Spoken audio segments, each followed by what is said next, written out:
You know what I feel like today? Apple pie.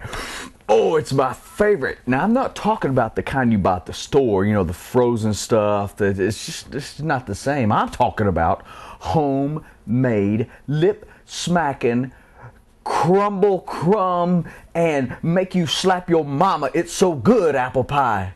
I used to watch my mom make it. I think I remember the recipe. Come on, let's go.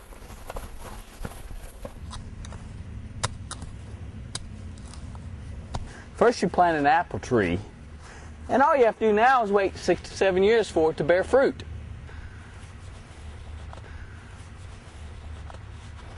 Once you see the blooms on the Granny Smith apple tree, you'll still have to wait another 170 to 180 days before the apples are ready to harvest.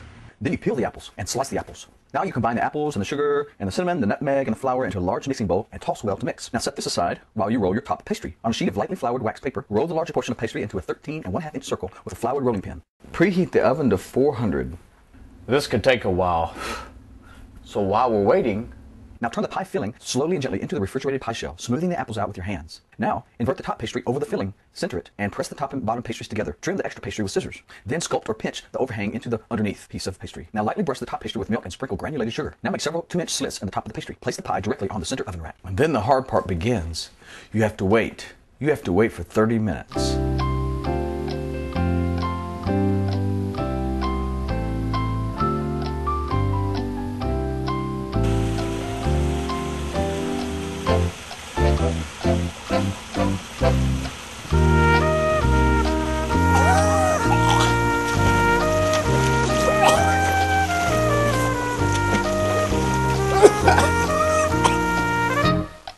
And then when you take it out, you have to wait some more.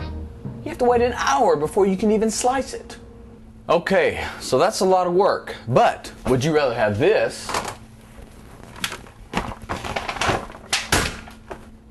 or this? Sometimes waiting pays off. How'd you like to be eating this the rest of your life? Patience. Apple pies, apple trees. How do you like them apples? Now that's wild.